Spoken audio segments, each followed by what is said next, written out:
আসসালামু আলাইকুম সুপ্রিয় শিক্ষার্থী, আশা করি ভালো আছো। আজকের অনলাইন ক্লাসে তোমাদেরকে স্বাগত জানাচ্ছি। আশা করি ক্লাসটি ভালো লাগবে। শুরু করেছি আজকে একটি নতুন অধ্যায়, ব্যবসা সংগঠন ব্যবস্থাপনা দ্বিতীয় পত্রের দ্বিতীয় অধ্যায়, ব্যবস্থাপনার নীতি নিয়ে আলোচনা। আসো জানা যাক নীতি কি, ব্যবস্থাপনা নীতি কি, পাশাপাশি আমরা নীতির গুরুত্ব নিয়েও কথা বলব। নীতি আসলে নীতি হলো কিছু আইন, কিছু বিধান, কিছু সত্য বা মৌলিক বিষয় যা আমাদের সবাইকে মানতে হবে।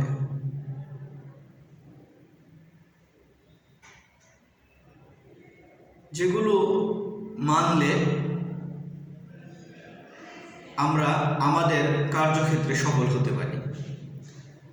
হতে পারে এটি পারিবারিক জীবন, সামাজিক জীবন, রাষ্ট্রীয় জীবন, সকল ক্ষেত্রেই কিছু নিয়ম, বিধিবিধান, আইন কানুন রয়েছে, যেগুলো প্রত্যেকটা ক্ষেত্রে অবস্থানরত প্রত্যেক ব্যক্তির জন্য অনুসরণ করা, অনুকরণ করা অত্যাবশ্যকীয়। তাহলে নীতি কি? নীতি হলো কোনো কাজ সম্পাদনের সাধারণ পথ নির্দেশিকা। আমি আমার একটি উদ্দেশ্য বাস্তবায়ন করব, এই উদ্দেশ্য বাস্তবায়নের জন্য যে বিধিবিধান রয়েছে, এই বিধিবিধানের সমষ্টি হলো নীতি। সংক্ষেপে আমরা এটাকে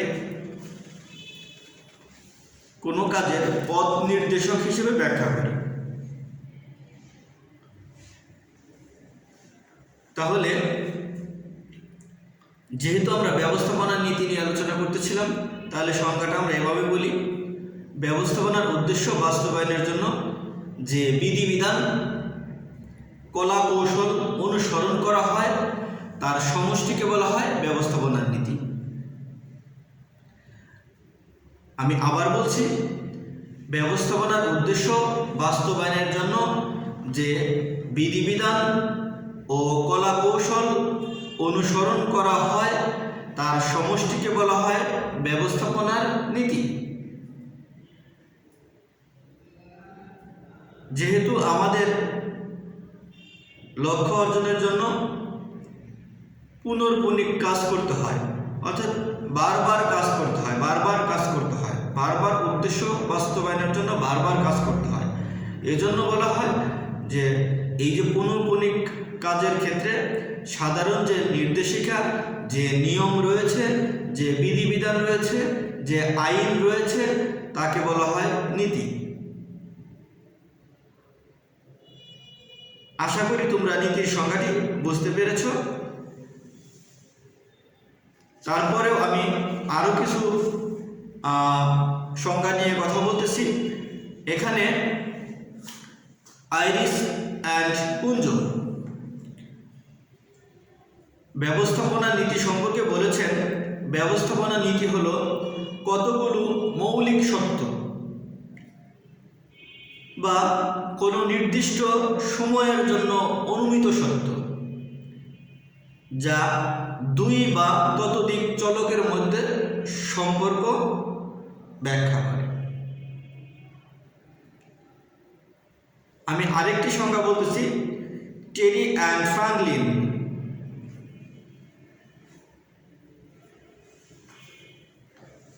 তারা বলেছেন,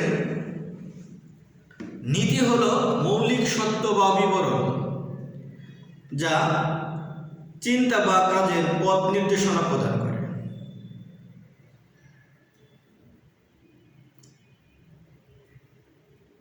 তাহলে এটা স্পষ্ট হয় যে ব্যবস্থাপনা নীতি হলো ব্যবস্থাপনা কার্যাবলী সম্পাদনের কতিপয় সাধারণ নিয়ম বা রীতি, এটা হলো ব্যবস্থাপনার নীতি। ব্যবস্থাপনা চিন্তা বা কাজের ক্ষেত্রে কতগুলো প্রতিষ্ঠিত মৌলিক সত্যই হলো নীতি।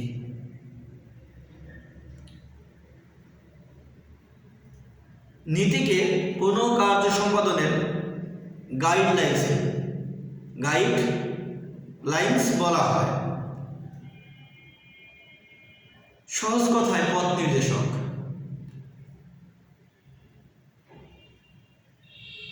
নীতি কতগুলো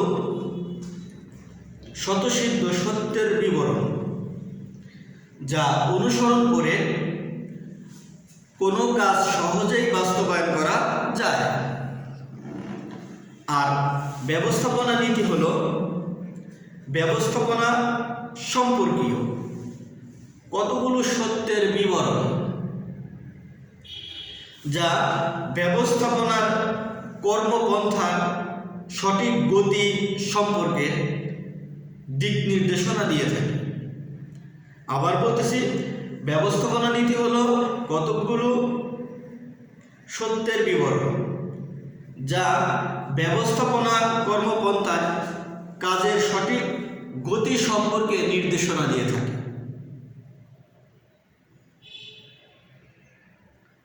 আশা করি নীতির ব্যাপারে তোমাদের ধারণাটা সুস্পষ্ট হয়েছে। এবার আমরা আলোচনা করব ব্যবস্থাপনা নীতির গুরুত্ব। ব্যবস্থাপনা নীতির গুরুত্ব সংজ্ঞা থেকে এটা স্পষ্ট হয় যে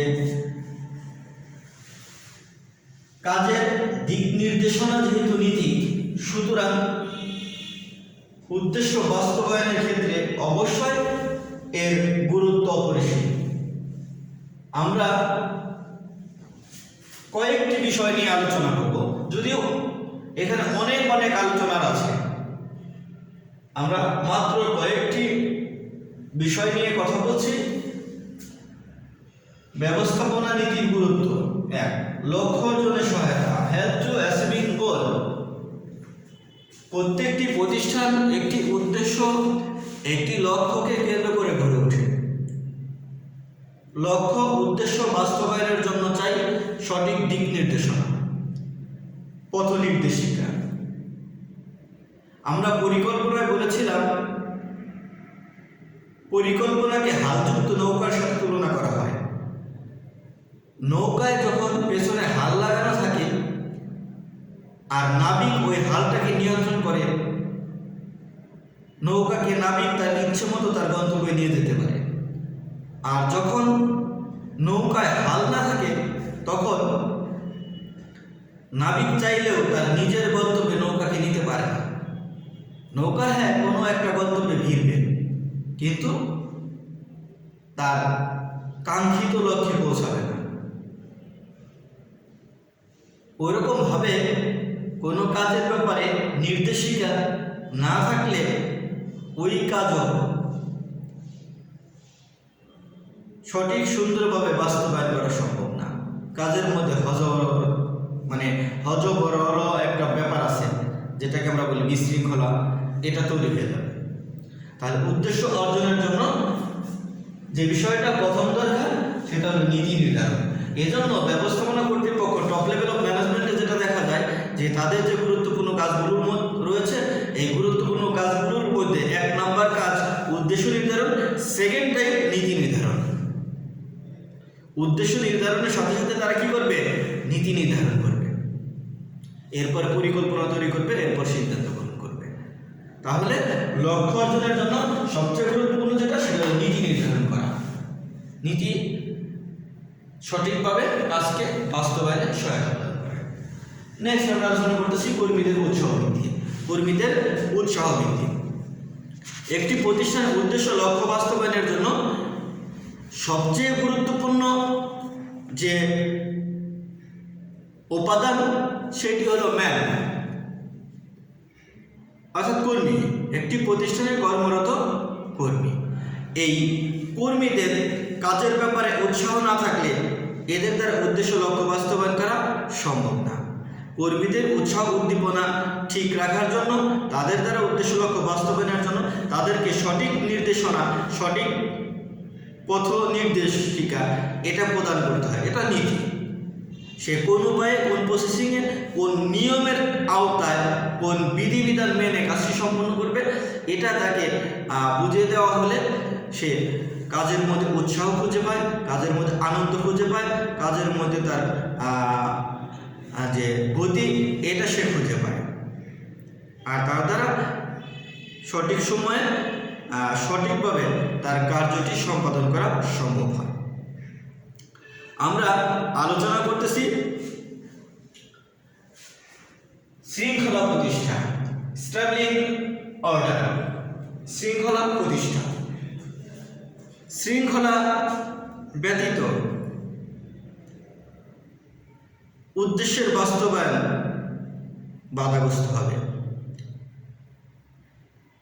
অর্ডার স্টাবলিশ করতে হবে যে কোনো প্রতিষ্ঠানের মধ্যেই তার উদ্দেশ্য বাস্তবায়ন করতে চাইলে। একজন ব্যক্তির মধ্যে শৃঙ্খলা প্রতিষ্ঠা করা হলে ব্যক্তি সুশৃঙ্খল হবে, ব্যক্তির উদ্দেশ্য লক্ষ্য বাস্তবায়ন হবে। একটি প্রতিষ্ঠানের ভেতরে শৃঙ্খলা প্রতিষ্ঠা করতে পারলে প্রতিষ্ঠান সুশৃঙ্খল হবে, প্রতিষ্ঠানের পরিবেশের মধ্যে সুন্দর একটা অবস্থা তৈরি হবে। তাহলে এখানে শৃঙ্খলা প্রতিষ্ঠার ব্যাপারে যেটা হলো যে নীতি সুষ্ঠুভাবে অনুসরণ করলে প্রতিষ্ঠানের ভেতরে শৃঙ্খলা প্রতিষ্ঠা করা সম্ভব। নীতি প্রতিষ্ঠানের ভেতরে শৃঙ্খলা প্রতিষ্ঠিত করে, প্রতিষ্ঠানের ভেতরে কাজের অনুকূল পরিবেশ তৈরি করে। আর এজন্য প্রতিষ্ঠানের ভেতরে কি হয়, কাজের গতিশীলতা বজায় থাকে, কাজের একটা সুন্দর পরিবেশ তৈরি হয়। শৃঙ্খলার সঙ্গে আমরা বলেছিলাম উপযুক্ত ব্যক্তিকে উপযুক্ত স্থানে, সঠিক বস্তুকে সঠিক স্থানে স্থাপনের নীতি হলো শৃঙ্খলার নীতি। অর্থাৎ যাকে যেখানে মানায় তাকে সেখানে রাখা হলো শৃঙ্খলা। এই জন্য সঠিক পথ নির্দেশনায় পারে উপযুক্ত ব্যক্তিকে উপযুক্ত স্থানে, সঠিক বস্তুকে সঠিক স্থানে রেখে উদ্দেশ্যের বাস্তবায়ন ঘটাতে। নেক্সট আমরা আলোচনা যাচ্ছি সমন্বয় সাধন, কোঅর্ডিনেশন। সমন্বয় সাধন, সমন্বয় সাধনের সঙ্গে আমরা বলেছিলাম কোনো উদ্দেশ্য লক্ষ্য বাস্তবায়নের জন্য এর উপায় উপকরণ যেগুলো রয়েছে এগুলোর মধ্যে সংযোগ স্থাপন, মিলকরণ, সেতুবন্ধন তৈরিকরণ, এটাকে আমরা বলছিলাম সমন্বয় সাধন। লাগিয়ে দেওয়া, লাগিয়ে দেয়া, এটা হলো সমন্বয় সাধন।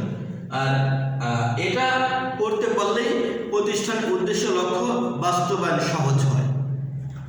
আর এই যে সমন্বয় সাধন এটা অ্যাকচুয়ালি সম্ভব হয় সঠিক পথ নির্দেশিকার দ্বারা। কোনো লক্ষ্য উদ্দেশ্য বাস্তবায়নের জন্য একটি পথ নির্দেশিকা থাকে। এই পথ নির্দেশিকা, এই আইন, এই শৃঙ্খলা, এই নিয়ম, এগুলো হলো নীতি। আর সঠিক নীতির কারণেই মূলত সমন্বয় সাধন কাজটা সহজ হয় আর উদ্দেশ্যের লক্ষ্যের সহজ বাস্তবায়ন হয়।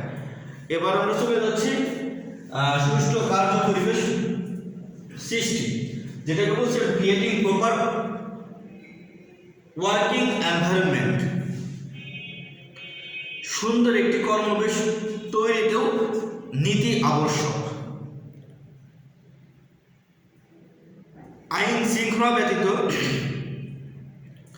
আইন শৃঙ্খলা না মেনে, নিয়ম কানুন না মেনে কোনো কাজ করতে গেলে ওই পরিবেশের মধ্যে বিশৃঙ্খলতা তৈরি হবে। আর নীতির উদ্দেশ্য হলো ওই পরিবেশটা সুন্দর রাখা, শৃঙ্খল রাখা, নয়জি মুক্ত রাখা, কোলাহল মুক্ত রাখা, ঝামেলা মুক্ত রাখা, সুন্দর কর্মময় একটি পরিবেশ গড়ে তোলা। তাহলে পরিবেশ প্রতিষ্ঠানের একটি গুরুত্বপূর্ণ অংশ। পরিবেশ ভালো না থাকলে, সুন্দর না থাকলে কাজের মন আসে না, কাজে মনোযোগ আসে না। এজন্য কার্য সম্পাদনের জন্য চাই সুষ্ঠু কার্য পরিবেশ, আর তা গড়ে তুলতে হলে সুষ্ঠু কি দরকার? নীতিমালা অনুসরণ করতে হয়। সুষ্ঠু নীতিমালা অনুসরণ করলে শক্তিশালী এবং সুন্দর কার্য পরিবেশ গড়ে তোলা সম্ভব। আমরা চলে যাচ্ছি লাস্ট ওয়ান, শ্রম ব্যবস্থাপনা সম্পর্ক উন্নয়ন, development of labour management relation. সর্বশেষ আলোচনায় আমরা এটাই বলবো যে একটি প্রতিষ্ঠানের শ্রম ব্যবস্থাপনা সম্পর্কের উন্নয়ন হলে, শ্রম ব্যবস্থাপনা সম্পর্ক সৌহার্দ্যপূর্ণ হলেই কেবলমাত্র প্রতিষ্ঠানের উন্নয়ন ঘটে, প্রতিষ্ঠান তার অবস্থান তৈরি করতে পারে, উন্নতির শিখরে পৌঁছাতে পারে। আর শ্রম ব্যবস্থাপনা সম্পর্কের মধ্যে যদি ফাটল ধরে তাহলে উদ্দেশ্য অর্জন বাধাগ্রস্ত হয়। এই যে সম্পর্কটা শ্রম ব্যবস্থাপনা সম্পর্ক, শ্রমিক ব্যবস্থাপক যা রয়েছে এদের মধ্যে সুসম্পর্ক তৈরির জন্য যে বিষয়টি সবচেয়ে গুরুত্বপূর্ণ সেটি হলো নীতি, আইন, বিধান, যাকে সম্মানের সাথে, শ্রদ্ধার সাথে মেনে প্রতিষ্ঠানের কার্যক্রম পরিচালনা করতে হয়। তাহলে নীতির অন্যতম শর্ত হলো প্রতিষ্ঠানের সকল ব্যক্তি ও বিভাগের মধ্যে কি করে? একটি সমঝোতাপূর্ণ পরিবেশ তৈরি করে, সম্পর্কের উন্নয়ন ঘটে, সহযোগিতার পরিবেশ তৈরি করে, যার ফলে ব্যবস্থাপনা ও কর্মীদের মধ্যে সৌহার্দ্যপূর্ণ সম্পর্ক তৈরি হয়। আশা করি তোমরা আজকের আলোচনাটি বুঝতে পেরেছ। ভিডিওটি বারবার দেখবে, বোঝার চেষ্টা করবে, সমস্যা হলে আমাকে জানাবে, সমাধান করে দেবো ইনশাআল্লাহ। তোমাদের সুস্বাস্থ্য, নিরাপদ জীবনের প্রত্যাশা শেষ করছি আজকের মতো। খোদা হাফেজ।